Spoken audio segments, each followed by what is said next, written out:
Bismillahirrahmanirrahim.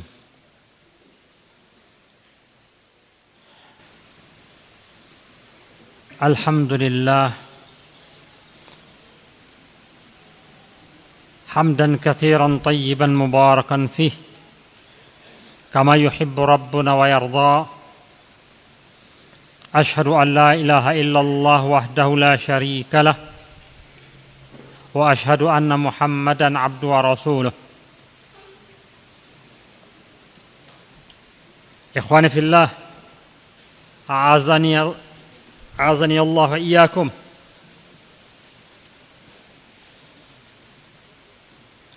Rumah yang kita tinggali adalah tempat di mana kita berlindung dari segala apa yang kita tidak sukai, yaitu angin. Dalam arti kita berlindung dari angin, berlindung dari hujan, berlindung juga rumah tempat tumbuhnya rasa kasih sayang. Rumah juga tempat berkumpul antara kita dengan anggota keluarga kita. Rumah juga tempat tumbuhnya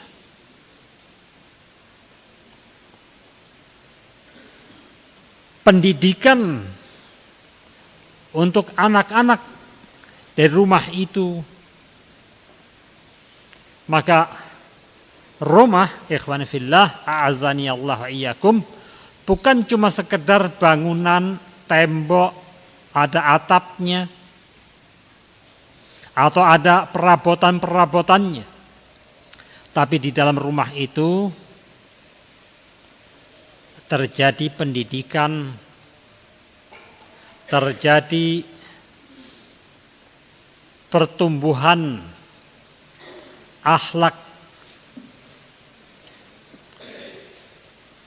Dari situlah dikatakan bahwa rumah merupakan madrasah al-ula. Karena di dalam rumah itu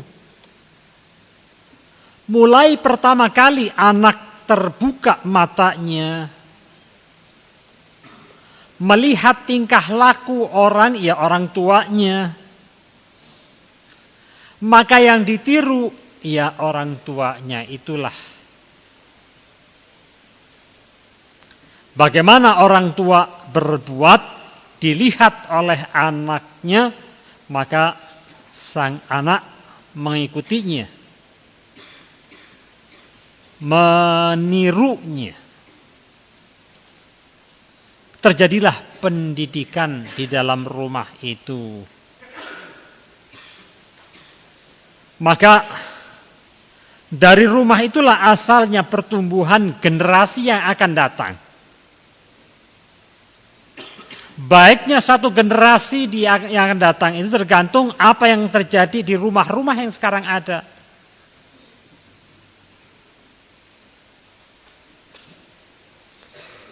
Maka pentingnya pendidikan di dalam rumah, dan rumah adalah madrasah yang pertama.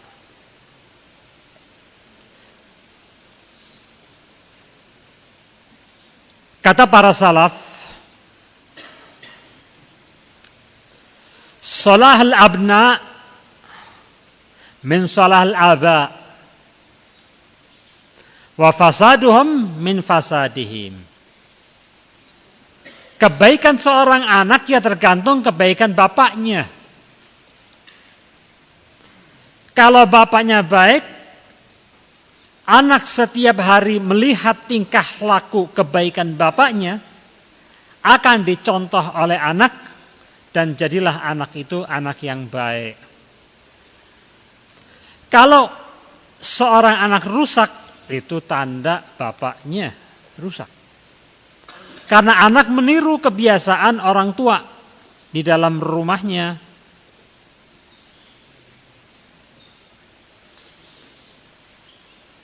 Kata Imam Hasan Al-Basri, orang-orang dahulu mengatakan man ahabba ayyara atharuhu fi waladihi falyandur ila nafsihi. Barang siapa yang ingin lihat bagaimana pengaruhmu terhadap anakmu, lihat dirimu. Apa yang kau perbuat, bagaimana sifatmu. Kalau kamu pemarah, maka anakmu akan menjadi pemarah. Kalau kamu penyabar, anakmu lihat setiap harinya kamu penyabar, jadilah anakmu pun seperti kamu. Maka man ahabba ayyara athar fi waladihi falyandur ila nafsi, lihat dirimu. Wa innamal walad nuskhah min abihi, karena anak itu adalah fotokopi dari bapaknya. Seringkali coba perhatikan para bapak melihat anaknya berbuat sesuatu, entah yang dia sukai ataupun yang tidak dia sukai, dia akan mengatakan, ya persis sih, dulu aku juga seperti itu. Memang anak adalah fotokopi dari bapaknya. Walaupun di zaman sekarang ini pengaruh luar juga mempengaruhinya. Tetapi asalnya pendidikan itu berawal dari rumahnya. Pendidikan dimulai dari dalam rumahnya.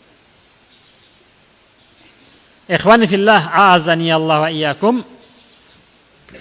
Dari dua ucapan para salaf ini menunjukkan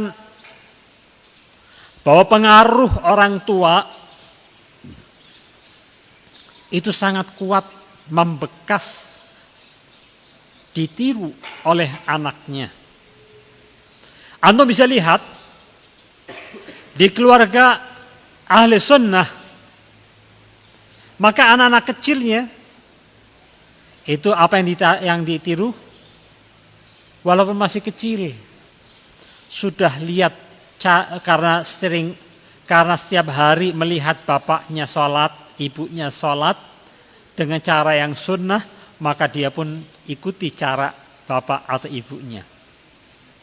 Sangat berbeda dengan anak-anak yang di luaran, walaupun dia sholat, tapi si anak sunnah langsung cara sholatnya itu, cara kakinya, terus meletakkan tangannya persis seperti bapaknya, mantep, nggak ragu-ragu, dia sholat meniru apa yang dia lihat dari orang tuanya. Memang orang tua punya pengaruh besar terhadap perkembangan si anak. Maka ikhwan fillah, a'azani Allah wa iyyakum, perlu contoh yang baik di rumah. Karena yang namanya anak kecil bukan tertarbiyah dengan nasihat-nasihat. Anak kecil mana tahu dengan ceramah-ceramah. Anak kecil bukan dinasehati dengan ceramah-ceramah, akan tetapi dia terlatih, terdidik dengan musyahadah. Tontonan yang dia lihat dari perbuatan orang tuanya atau kakak-kakaknya kalau dia anak yang kesekian. Apa yang ada di dalam rumah yang dia lihat terus-menerus, itulah pendidikan yang dia tiru. Kalau yang dia lihat dan dia tiru di dalam rumah itu kebaikan, maka yang akan dia lakukan pun kebaikan-kebaikan. Karena anak belajar bukan dengan telinga yang dia dengar dari ceramah-ceramah, simposium atau pelajaran di kelas, bukan. Anak belajar dari contoh-contoh gerakan-gerakan yang dilakukan oleh orang tuanya.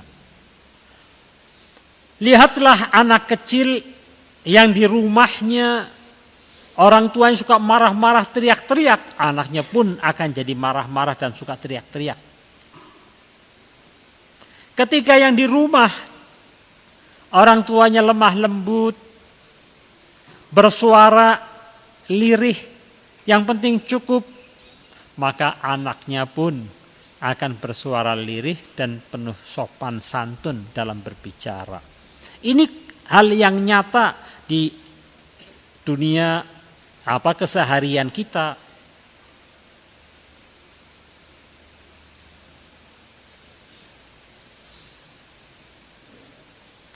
Maka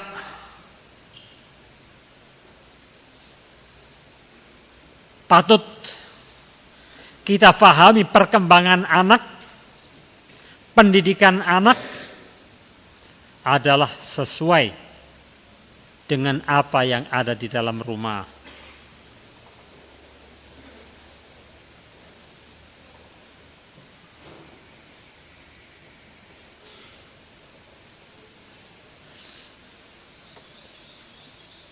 Maka ketika anak melihat sang ibu, misalnya orang yang sabar sekali, anaknya juga akan menjadi anak yang sabar.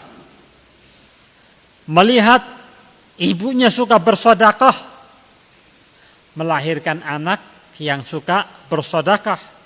Walhasil anak meniru orang tuanya. Anak melihat ibunya suka ngaji, bapaknya suka ngaji, kakak-kakaknya suka ngaji. Dia walaupun tidak bisa mengaji, akan bersuara melantunkan seolah-olah dia sedang ngaji. Yang penting meniru, lenggokkan seperti orang tuanya atau saudaranya. Maka ikhwan fillah, azani Allah wa iyyakum, Allah Subhanahu wa taala telah menyuruh kita, ya ayyuhalladzina amanu qu anfusakum wa ahlikum nara. Wahai orang-orang beriman, jagalah dirimu. Jagalah dirimu artinya adalah cegahlah dirimu dari apa-apa yang menyebabkan kalian masuk ke neraka. Jagalah dirimu dari api neraka dan jagalah keluargamu dari apa-apa yang menyebabkan terjatuh pada api neraka. Ibnu Jarir mengatakan, Ibnu Abbas radhiyallahu anhuma telah menafsirkan ayat ini. Beliau mengatakan, i'malu bi ta'atillahi wattaqu ma'asillah. Beramalah kalian dengan ketaatan kepada Allah dan takutlah kalian akan kemaksiatan kepada Allah Subhanahu wa ta'ala. Lalu beliau mengatakan, muru auladakum biimtithal awamirihi wa ijtinab nawahi. Dan perintahkanlah kepada anak-anak kalian untuk mengerjakan apa-apa yang Allah perintahkan dan menjauhi apa-apa yang Allah larangkan.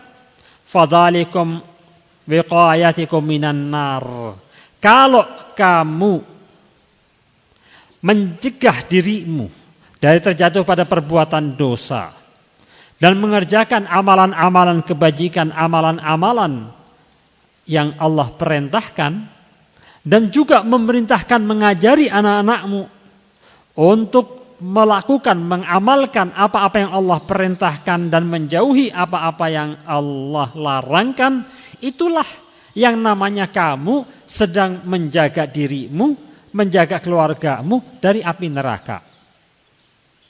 Bukan menjaga dirimu dan api neraka itu, menjaga dirimu dan anakmu dari api neraka lalu membuat bangunan yang anti api, bukan itu.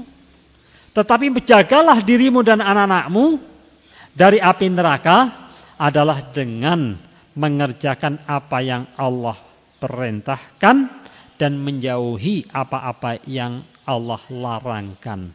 Inilah kalau kita mengerjakan ini, memerintahkan kepada anak-anak kita, mengajari anak-anak kita untuk menjalani apa yang Allah perintahkan dan menjauhi apa yang Allah larangkan, artinya kita telah mengajari anak kita atau menyelamatkan anak kita. Artinya kita telah menjalani apa yang Allah katakan, ya ayyuhalladzina amanu qu anfusakum wa ahlikum nara. Ini suatu kedua bagi anak. Ketika kita di rumah menjalani ketaatan-ketaatan kepada Allah, menjauhi larangan-larangan Allah, di rumah kita jalankan itu, kita sedang memberi kedua kepada anak kita, contoh, teladan. Maka ayat yang mengatakan ya ayyuhalladzina amanu qu anfusakum wa ahlikum nara, itu adalah qudwah kita kepada anak-anak kita agar selamat dari api neraka. Kata Ali radhiyallahu anhu ketika menafsirkan ayat ini, allimu anfusakum wa ahlikum al-khair wa addabuhum. Ajari dirimu dan anakmu kebaikan. Ajari pula adab pada dirimu dan anak-anakmu. Ayat ini, ya ayyuhalladzina amanu qu anfusakum wa ahlikum nara, adalah hendaknya kita menjadikan diri kita orang-orang ahlil khair dan memiliki adab mulia. Kita contohkan di rumah dan akan ditiru oleh anak-anak kita, sekaligus kita sedang mengajari anak-anak kita untuk beramal dengan amal soleh. Maka wajib atas para bapak, para orang tua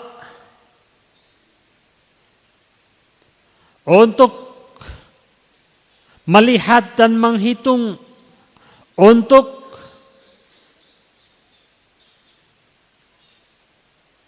mengajari, mengamalkan, melazimkan dirinya terus amal-amal kebajikan, mengajari anak untuk beramal dengan amal kebajikan. Perlu orang tua itu punya perhatian terhadap anak-anaknya. Terkhusus di zaman sekarang ini. Di zaman banyaknya fitnah. Sampai-sampai dikatakan zaman sekarang ini, di zaman yang penuh fitnah ini, fitnah seperti amwaj, seperti apa? Ombak di lautan yang tidak pernah berhenti, terus menerjang. Maka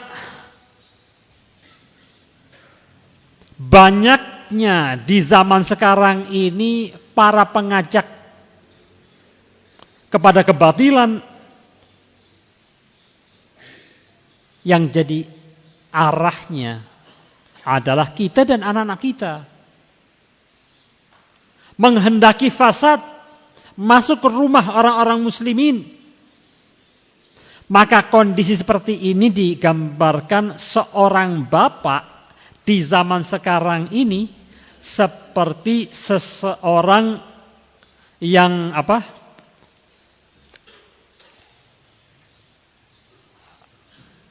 seperti orang yang pengembala ternaknya di ladang yang penuh dengan binatang-binatang buas, siap menerkam.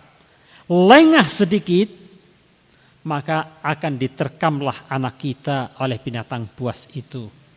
Itulah fitnah yang terjadi sekarang ini.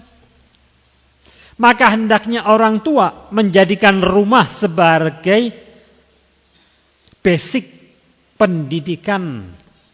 Sebelum anak keluar, sebelum anak kenal dengan pergaulan luar, hendaknya di rumah terus dibina akhlaknya, agamanya, mentalnya. Ya ayyuhalladzina amanu qu anfusakum wa ahlikum nara. Kata Imam Ibnu Qayyim rahimahullah ta'ala,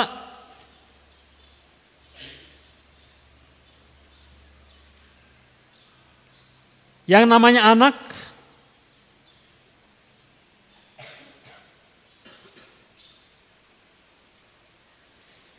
itu berkembang tergantung bagaimana orang tuanya. Kam min walid hurima waladu naf'uhu wa huwa sabab fi syaqaihi. Berapa banyak orang tua yang dijauhkan dari bisa mengambil manfaat anak-anaknya. Bahkan orang tua lah yang menjadi sebab anaknya menderita. Bagaimana anak bisa menderita? Imma bi ihmalihi au bi tarki ta'dibihi au bi taqdim ad-dunya ala salahihi. Karena orang tua yang lalai, tidak peduli dengan pendidikan anaknya. Orang tua meninggalkan ta'dib, mengajari anak-anaknya. Bahkan lebih mengutamakan dunia daripada kesolehan si anak. Maka dalam kondisi seperti itu, anak akan menjadi rusak. Rusaknya adalah karena orang tuanya. Ibnu Qayyim mengatakan, innallaha subhanahu wa ta'ala yas'al al-walid an waladihi yaumal qiyamah qabla an yas'al al-walad an walidihi. Allah akan bertanya kepada orang tua tentang anak-anaknya kelak di yaumul qiyamah sebelum sang anak ditanya tentang orang tuanya.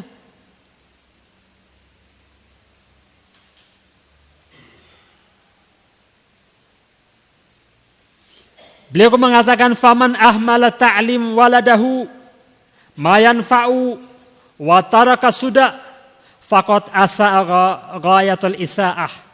Barang siapa yang melalaikan pelajaran atau pendidikan akan anak-anaknya yang itu sesungguhnya bermanfaat untuk dirinya, dia tinggalkan begitu saja dalam tarbiyah, terserah apa jadinya anak, yang penting anak happy, maka artinya dia telah membiarkan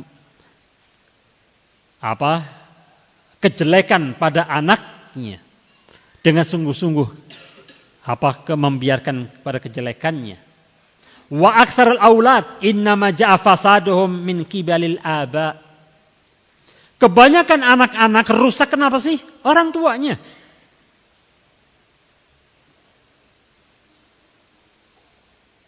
Fa imaluhum wa taraka ta'limihim wa taraka ta'limil faraid ad-din wa sunanihi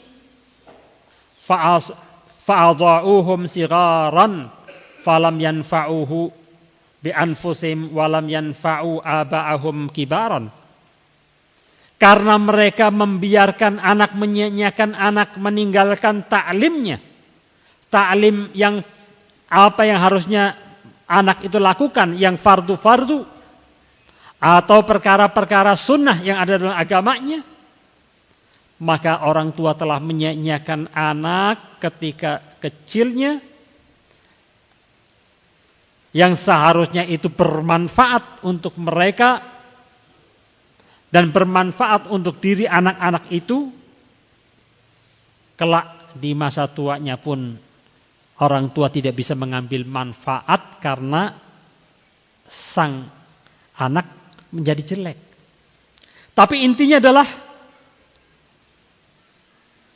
rusaknya anak seringkali dari orang tuanya.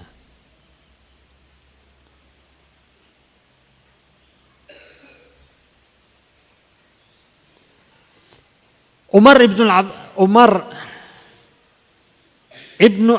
bin Abdul Aziz rahimahullah ta'ala,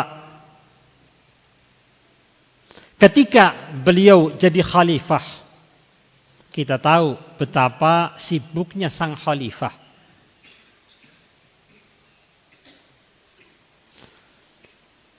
Kana yurakib abna'ahu fil lail fayajiduhum yusallun wa yaqra'una al-Qur'an.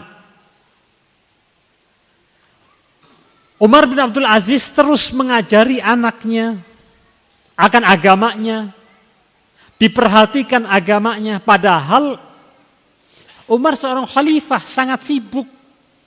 Tapi dalam mengurusi anak tetap dia meyakini ini adalah kewajibannya, maka dia terus mengajari anaknya sampai dia pun mengawasi terus-terusan anak-anaknya itu ketika malam, sehingga anaknya pun ikut sholat malam. Didapatinya anaknya sholat malam, membaca Al-Quran. Beliau pun menangis melihat kondisi seperti itu. Lalu mengatakan, Alhamdulillahilladzi ja'ala min salbi man yuti'ullah. Aku bersyukur kepada Allah yang telah menjadikan dari tulang belakangku orang-orang yang taat kepada Allah. Innamahum yata'allamuna minni qabla an aqulu lahum. Mereka anak-anakku ini telah belajar dariku sebelum aku mengajari mereka dengan ucapan. Menunjukkan anak itu melihat bapaknya. Kalau sejak kecil anak telah melihat dikasih pandangan, dikasih pemandangan yang indah, kesolehan oleh orang tuanya, maka anak akan mengikuti seperti apa yang dilakukan oleh orang tuanya itu. Ikhwan fillah, a'azani Allah wa iyyakum. Di rumah ada ibu, maka peranan ibu dalam pendidikan dan perkembangan anak sangat kuat sekali. Bahkan dikatakan yang namanya ibu adalah madrasah fil bait, madrasah al-bait. Al-um madrasah al-bait, al-um madrasah al-ula. Ibu adalah madrasah dalam rumah, atau ibu adalah madrasah yang pertama kali.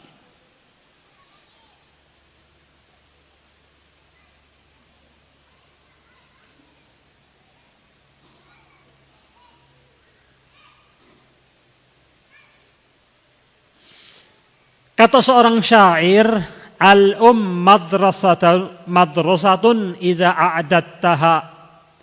a'adatta sya'ban tayyiban al-a'raqi. Ibu adalah sebuah madrasah. Pendidikan yang pertama adalah ibu. Maka ketika engkau menyiapkan seorang ibu, artinya engkau telah menyiapkan generasi yang baik, yang kokoh, yang bagus. Kalau engkau menyiapkan seorang ibu yang baik, artinya engkau memilih buat anakmu ibu yang solehah. Engkau mencari istri buat ibu anakmu. Kenapa harus kita mencari orang yang baik? Karena yang namanya ibu adalah madrasatul ula. Madrasah yang pertama kali. Kenapa disebut ibu madrasah yang pertama kali? Karena anak telah melihat ibunya. Bahkan mendengar suara ibunya sebelum dia lahir. Kalau ibunya sering ngaji sebelum anak lahir, artinya anak sudah mendapatkan ajaran mendengar apa yang ibunya ngaji terus. Setelah lahir, sudah terbiasa dengan keindahan-keindahan lantunan ayat-ayat Al-Quran. Setelah lahir, anak itu sangat dekat dengan ibunya setiap saat di dalam dekapannya.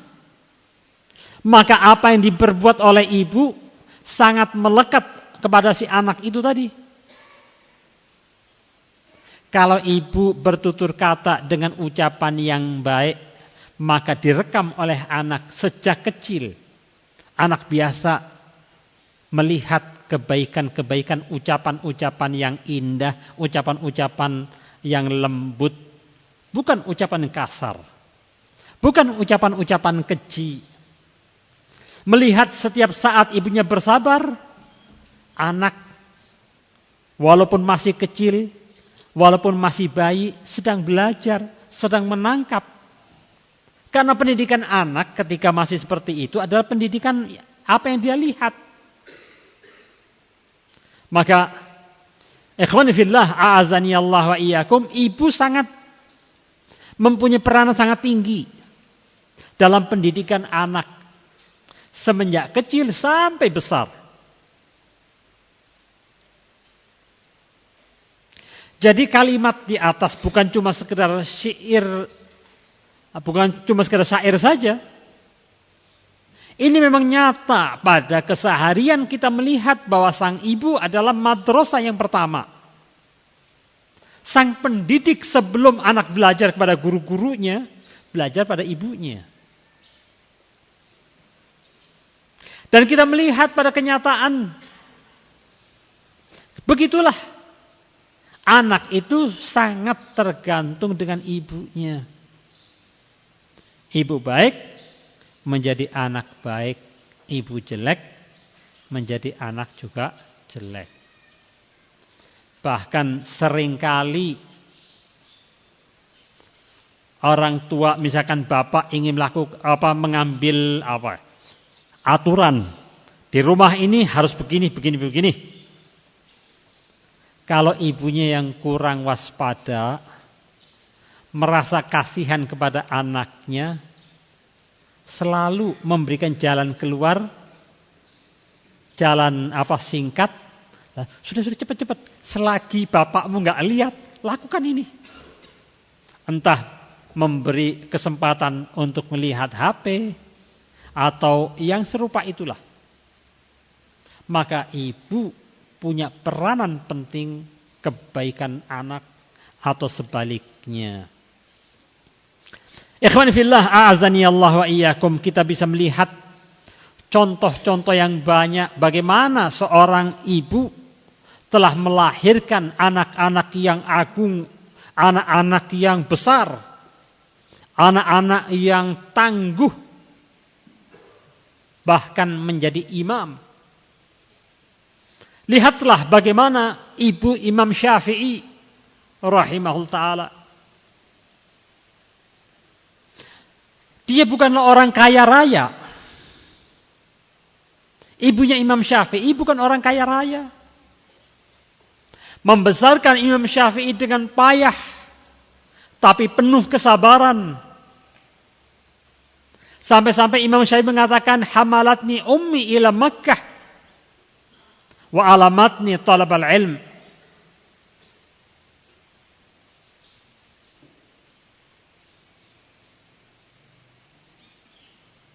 Kata beliau, ibuku membawaku ke Mekah dan mengajariku untuk belajar talabal ilm.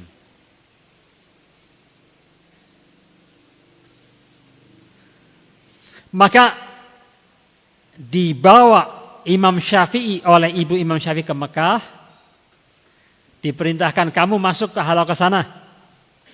Kamu masuk ke halaqah sana. Dipertemukan dengan ulama-ulama besar di zamannya di Mekah. Walaupun ibunya enggak kaya raya, biasa-biasa miskin, cukup berat hidupnya, Tapi yang penting bagi dia adalah bagaimana anakku berhasil. Maka rela dia pindah ke Mekah dan menyiapkan, mengawasi anaknya untuk menjadi orang-orang yang besar. Inilah Imam Syafi'i. Diakui oleh Imam Syafi'i, aku seperti ini ya karena ibukulah yang banyak memotivasi, yang mengajariku untuk menjadi seorang yang besar, seorang berilmu. Qala ba'du salaf amanatullah 'inda ar-rajul. Seorang ibu adalah amanat yang Allah berikan kepada seorang laki-laki. Fa in salahat salaha waladuh wa in fasadat baituhu kullahu. Maka kalau ibu itu baik, maka anak-anaknya menjadi baik. Kalau ibu itu jelek, rumah semua jadi rusak. Ini kenyataan. Maka dikatakan oleh salaf, ibu itu amanat.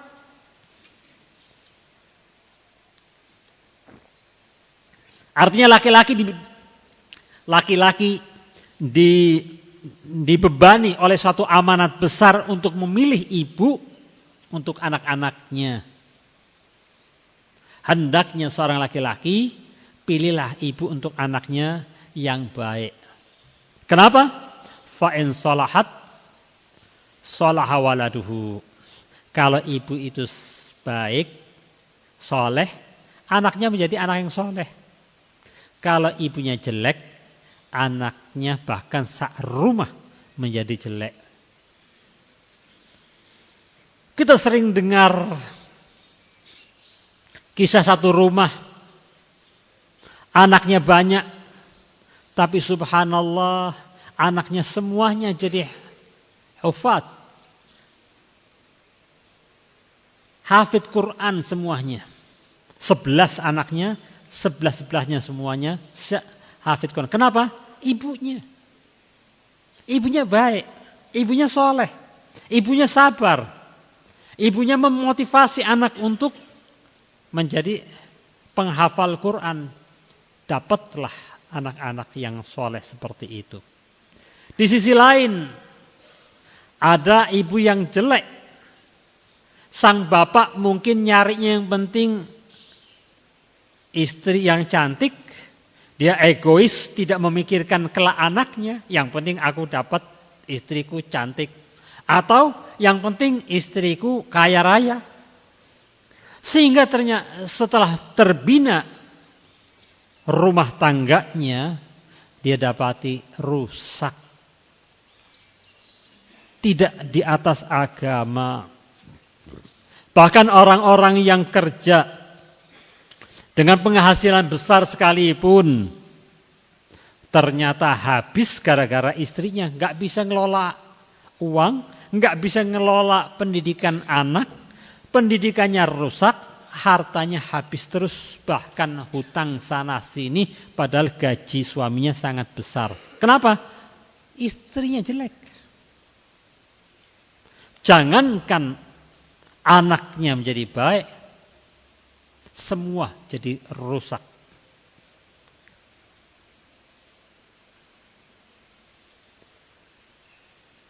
Di dalam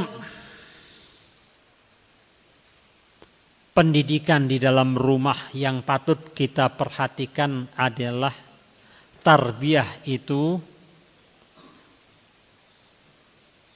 agar anak itu anak soleh, agar anak itu kelak menjadi kekuatan bangsa, agar anak itu berkembang dengan baik mentalnya, maka perlu tarbiyah di dalam rumah dengan tarbiyah al-hub wal-lin.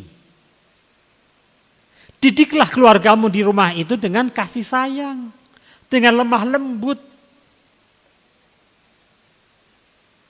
Jangan dengan kekerasan. Antum bisa lihat anak-anak yang emosiannya tinggi, maka lihat bagaimana pendidikan di rumahnya. Pasti sering terjadi kekerasan di dalam rumah. Maka dia pun mencontoh, dia pun berbuat. Kalau yang pendidikan di dalam rumahnya penuh lemah lembut, penuh kasih sayang, anak pun merasa kenyang mentalnya dengan kasih sayang dan kelembutan, maka dia pun menjadi lemah lembut dan penuh kasih sayang pada orang lain, tidak suka dengan kekerasan-kekerasan. Nabi alaihissalam telah mengajari kita manhaj dalam mendidik, manhaj yang rabbani di dalam pendidikan kepada anak-anaknya.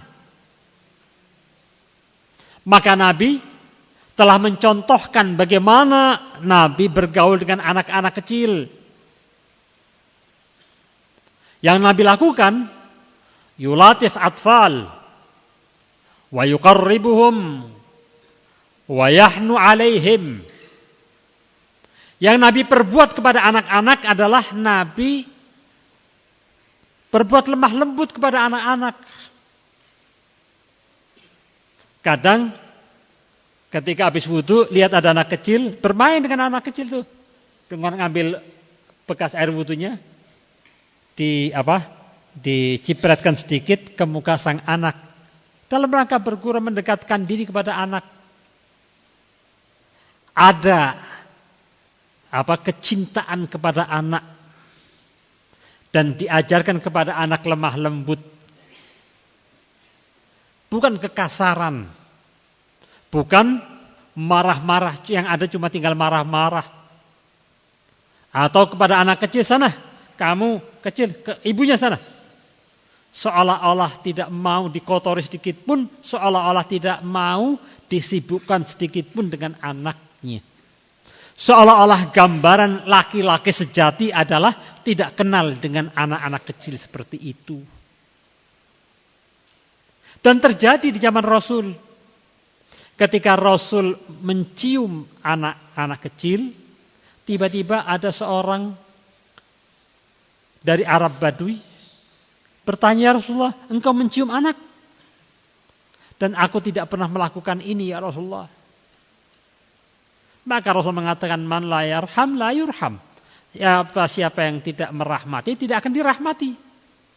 Siapa-siapa yang tidak memberikan kasih sayang tidak akan diberi kasih sayang oleh Allah Subhanahu wa taala.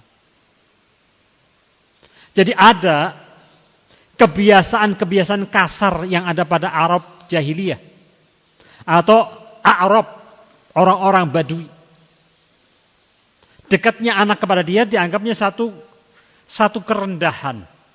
Anak kecil ya ke ibunya, ibu yang ngurus. Sebagian kita juga seperti itu. Yang ada adalah kekerasan demi kekerasan di hadapan anak. Tidak pernah berkata lemah lembut kepada anak. Maka ketahuilah pendidikan Nabi adalah Nabi kalau berbicara kepada anak-anak penuh lemah lembut. Ya bunayya. Kalimat-kalimat sanjungan, kalimat-kalimat panggilan dengan kemuliaan ya bunay. Kalimat manja memanggil sang anak ya bunayya. Anakku. Itu yang dilakukan oleh Nabi kepada anak-anak kecil di zaman itu. Maka Nabi juga pernah mengajarkan kepada anak ketika anak yang tinggal di salah satu rumah Rasul makan dengan tidak tertib, makan sana, makan sini, maka diajari oleh Rasul, ya bunai, samillah, kul biyaminik, kul mimma yalik. Dengan lemah lembut, anak, kalau makan jangan lupa baca bismillah ya. Kalau makan itu pakai tangan kananmu, jangan pakai tangan kirimu. Dan kalau kamu makan yang dekat ya. Jangan ngacak ke sana kemari. bahasa-bahasa yang bagus diajarkan kepada anak. Itulah Nabi alaihi salatu wassalam. Bahkan dikisahkan di dalam kitab Sahih bahwasanya Nabi alaihi salatu wassalam kana yusolli farakibal Hasan ala dhahrihi. Nabi sedang sholat. Hasan, anaknya Ali bin Abi Thalib, cucu Rasul, menaiki punggungnya. Maka ketika Hasan menaiki punggungnya, fatarakuhu hatta nazal binafsihi, dibiarkan sama Nabi, tidak disuruh turun, dan Nabi terus ruku, dan Nabi terus menjalankan seperti itu sampai si Hasan turun sendiri, baru Nabi berdiri. Falamma su'ila an dzalik, ketika selesai maka Nabi ditanya, "Ya Rasulullah, kok engkau biarkan anak seperti itu?" Maka Nabi mengatakan, "Inna ibni hadza irtahalani fakarihtu an a'jiluhu." Kenapa ya Rasulullah kamu rukunya lama sekali? Maka Rasul mengatakan, anakku ini loh. Menunjukkan cucu juga bimanzilah anak. Bolehnya kita mengatakan anakku, yang dimaksud adalah cucu. Cucuku ini telah menunggangi aku di atas kursi ini, dan aku tidak ingin menurunkannya sampai dia turun sendiri. Ini bentuk lemah lembutnya Rasul alaihi salatu wassalam kepada anak-anak kecil. Maka harus kita bangun di dalam rumah kita kelemah lembutan terhadap anak-anak. Kita didik anak-anak itu dengan penuh lemah lembut, dengan penuh kasih sayang.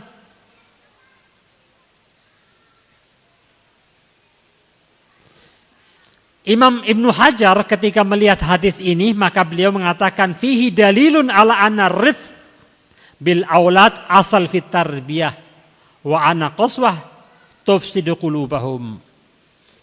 Dari sini ada dalil yang bisa kita ambil bahwa ar-rifq terhadap anak-anak, lemah lembut kepada anak-anak itu adalah pokok dari tarbiyah. Asal dari tarbiyah adalah lemah lembut. Dan kekasaran dalam mendidik anak akan merusak kolbu sang anak. Kolbu sang anak akan rusak kalau kita kerasin terus-terusan. Dan antum bisa lihat anak yang kaku, anak yang minder, anak yang mentalnya rusak bisa disebabkan atau kebanyakan mereka karena orang tuanya di rumah mendidiknya dengan kaku dan kasar. Maka kekakuan, kekasaran di rumah menyebabkan mental anak jadi rusak. Kalau kita tahu ini, dan hari kemarin kita melakukannya, maka hari ini harus kita rubah. Harus kita rubah menjadi lemah lembut di rumah. Karena kita punya keinginan rumah, di dalam rumah ini ada kebaikan, dan anak-anakku aku ingin menjadi anak-anakku anak-anak yang baik. Banyak orang tua ingin menjadi anaknya baik, tapi salah dalam menerapkannya di rumah. Sebagian orang tua ingin anaknya baik, tapi dilakukan kekerasan demi kekerasan di dalam rumah. Mengajarinya dengan kekasaran, kekakuan, dengan kalimat-kalimat yang keras. Maka yang akan timbul adalah luka di dalam kolbunya itu.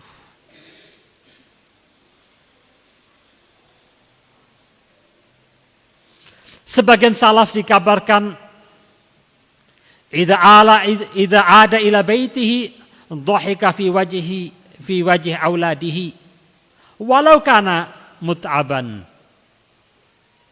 Sebagian salaf ketika pulang dari jauh Walaupun dia dalam keadaan payah, tapi dia berupaya, berusaha, muka ini dijadikan senyum di depan anaknya. Muka ini dibikin muka yang ceria di depan anaknya. Padahal dalam keadaan dia payah.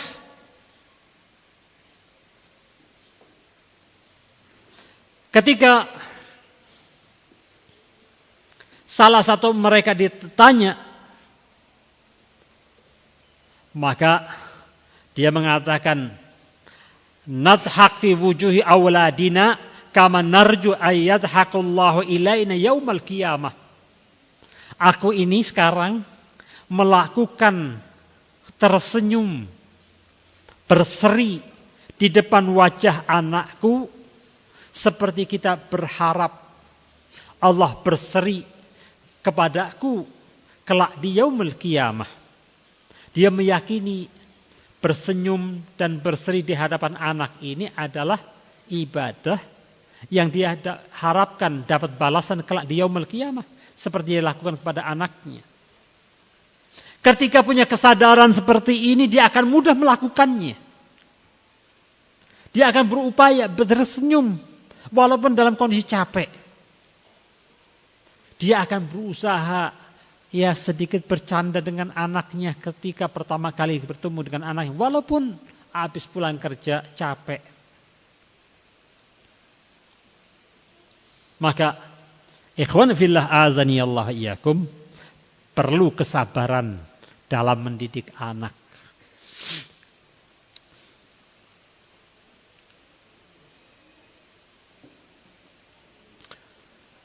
Seberapa besar pengaruh rumah, pengaruh kebaikan rumah, soleh, kesolehan yang ada di rumah, seberapa besar sih pengaruhnya kepada anak? Al-bait as-salih la yakhruj ila abna as-salihin.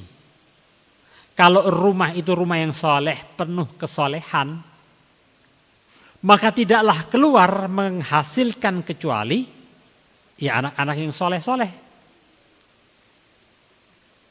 Kalau mau bukti, lihatlah rumahnya Ali bin Abi Thalib radhiyallahu anhu. Ali yang beristrikan Fatimah putri Rasul. Maka keluar dari rumah itu Hasan wal Husain. Dua-duanya adalah anak-anak mulia. Dua-duanya adalah kekasih Rasul alaihi salatu wassalam. Dari rumah yang soleh itu lahirlah anak yang soleh. Begitu pula kalau kita melihat dari rumahnya Abu Bakar radhiyallahu anhu. Keluar anak-anak yang soleh, di antaranya adalah Aisyah Ummul Mukminin radhiyallahu anha. Dari mana keluarnya Aisyah? Dari rumah yang soleh.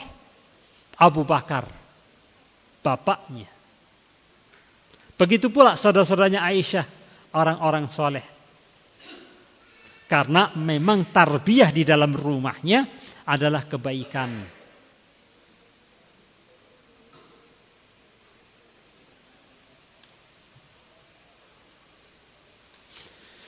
Kata Imam Al-Auza'i rahimahullah ta'ala, kanu yaqulun, para orang dulu mengatakan, salahul buyut aslu salahul aslu salahul ummah. Rumah yang soleh itu menjadi pokok dari kebaikan umat ini. Kalau engkau ingin umat ini adalah umat yang soleh, umat yang baik, dari mana asalnya? Dari rumah-rumah yang soleh. Kalau rumahku, rumahmu, rumah dia ada rumah yang soleh, maka tergabunglah rumah-rumah soleh ini menjadi ummah yang solehah. Kalau kita ingin membuat satu generasi yang solehah, maka kita buat rumah-rumah itu menjadi soleh. Maka ketika Allah berikan kesempatan pada antum tinggal di wilayah pemukiman yang soleh-soleh ini, bersyukurlah kepada Allah. Dan bersiaplah berta'awun untuk mendidik anak-anak bersama-sama. Seperti kompleks seperti ini, harusnya kompleks seperti ini adalah kesempatan kita mendidik anak-anak soleh. Karena kita sudah terbina, orang tuanya sudah ngaji semuanya. Harusnya punya kesepakatan bersama. Yuk kita bangun umat yang solehah. Yaitu dengan kita tarbiyah anak-anak kita menjadi anak soleh. Dan tolong awasi anakku ketika di luar rumah, ketika aku tidak ada. Begitu pula antum mengatakan kepada saudara antum, tetangga antum, tolonglah awasi anak-anakku. Dan kita merasa perlu anakku soleh, anak tetanggaku juga soleh. Pentingnya punya tetangga yang anaknya soleh. Kenapa? Karena teman anak-anakku. Kalau anakku di rumah, aku ajarin soleh, kesolehan, kebaikan. Ketika berkawan dengan orang jelek, maka dia akan tertular. Tetapi kalau tetanggaku yang anaknya juga anak-anak soleh, maka akan menjadi soleh dengan soleh, akan terjaga kesolehannya. Akan lebih mudah menjaga. Lah ketika kita ada di lingkungan seperti ini, sepatutnya kita bersyukur kepada Allah dan berta'awun. Tidak cuma memperhatikan anak kita sendiri, juga anak tetangga kita, anak teman-teman kita, anak saudara kita, anak salafiyin. Kita patut perhatikan. Kita juga butuh kebaikan anak tetangga kita. Kenapa? Tadi itu. Kita berharap anak kita soleh, dengan mudah berkawan, mendapatkan kawan dengan anak-anak soleh pula. Dan bisa jadi kalau kita jaga tetangga kita ini menjadi anak soleh, bisa jadi kelak dia akan jadi mantu kita. Kita nggak perlu repot-repot cari anak soleh buat anak perempuan kita. Tetangga kita telah ada anak soleh. Maka kita harus merasa berkepentingan dengan kesolehan anak-anak kita, juga kepentingan solehnya tetangga-tetangga kita.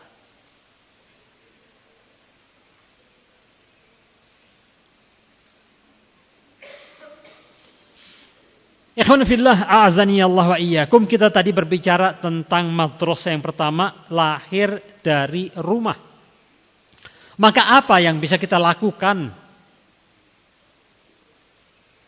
Perangkat apa yang dibutuhkan untuk menjalani, membangun madrasah al-bait di dalam rumah? Karena anak tumbuh di dalam rumah, ajari, tumbuhkan akidah pada anak-anak sejak dini. Masukkan akidah yang benar itu kepada jiwa sang anak. Ajari anak dengan akidah yang benar. Seperti Luqman telah mengajari kepada anaknya yang dikisahkan oleh Allah dalam surat Luqman. Ya bunayya la tusyrik billah inna syirka la dzulmun azim. Wahai anakku, jangan engkau melakukan perbuatan kesyirikan kepada Allah. Ketahuilah bahwa kesyirikan itu la dzulmun azim, perbuatan kedzaliman yang sangat besar. Dipahamkan kepada anak, diajari kepada anak di dalam rumah. Sehingga ketika nanti dia keluar dari rumah, dia sudah tahu, sudah tidak tertarik lagi dengan kesyirikan. Akidahnya sudah lurus. Ketika ada pengaruh-pengaruh jelek, dia sudah paham bahwa kesyirikan adalah kejelekan dan dia langsung hatinya mengingkari kepada kesyirikan itu.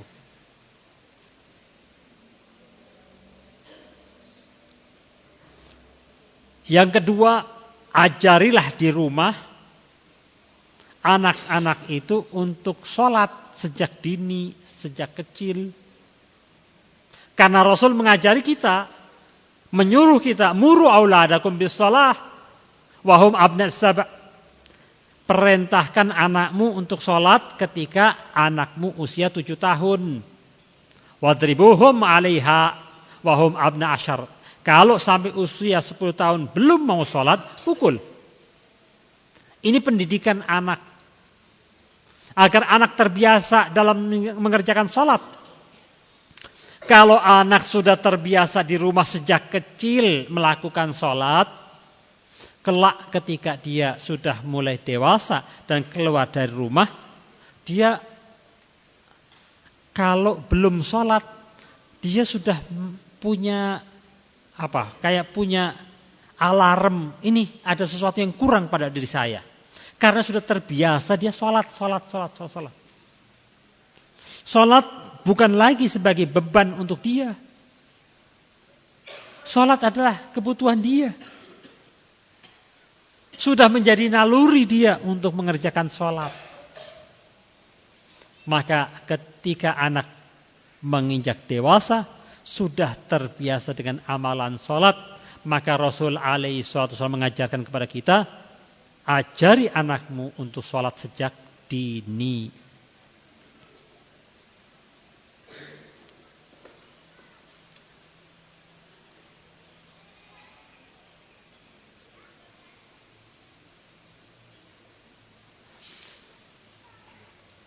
Yang ketiga, ciptakan kondisi di dalam rumah itu adanya kasih sayang. Adanya kelemah lembutan di dalam rumah. Ibnu Mas'ud radhiyallahu anhu mengatakan, "Idza lam yakun fil bait rahmah, fantazir qaswah fil qulub." Kalau di dalam rumah itu tidak ada rahmah, yang ada adalah kekasaran demi kekasaran, kekakuan demi kekakuan, marah-marah, maka tunggulah, fantadir qasfa fil qulub. Tunggulah, lihatlah. Anak akan terbiasa dengan kekerasan sehingga kalbunya menjadi keras, tidak punya rasa kasih sayang. Maka bahayanya anak-anak yang tumbuh di lingkungan kekerasan. Mari kita ciptakan di dalam rumah kita lingkungan yang penuh rahmat, lingkungan yang penuh kasih sayang. Ajari anak antara kakak dengan adik, antara yang tua dengan yang muda, penuh kasih sayang. Yang keempat, berbuatlah adil terhadap anak-anak. Rasul mengajarkan kepada kita untuk kita adil. Fattakullah wa'adilu baina auladikum. Hendaknya kalian bertakwa kepada Allah dan berbuatlah adil kepada anak-anak kalian.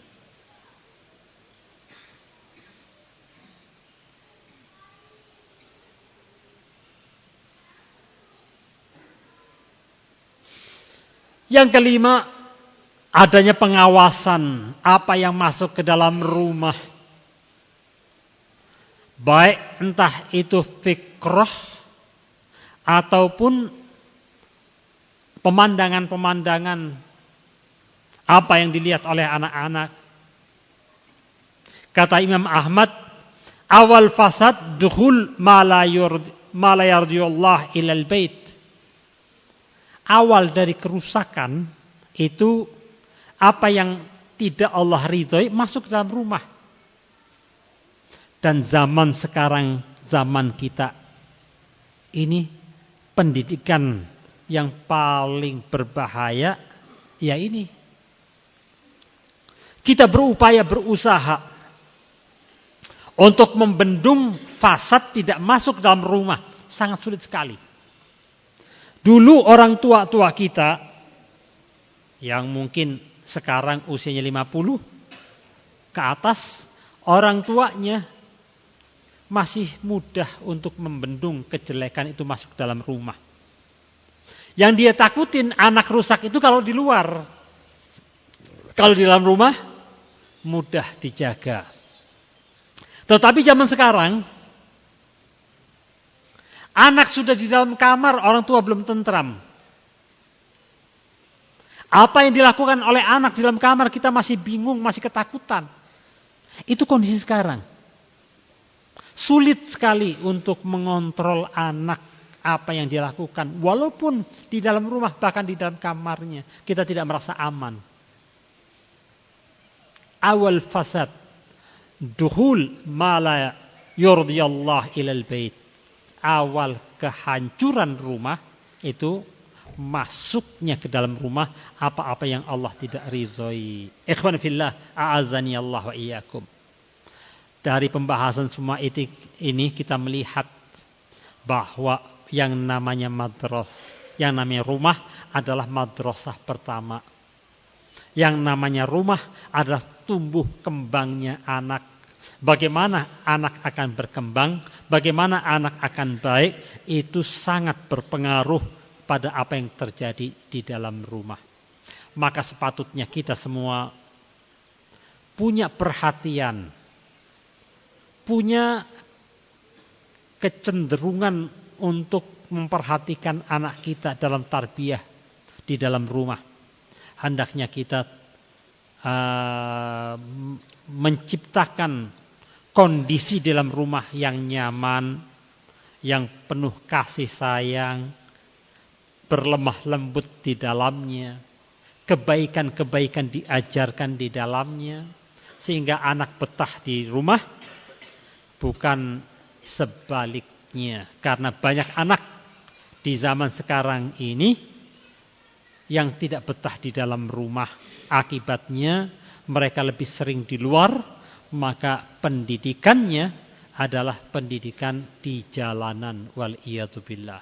Sementara pendidikan di jalanan adalah pendidikan kekerasan, pendidikan kerusakan, pendidikan di luar agama.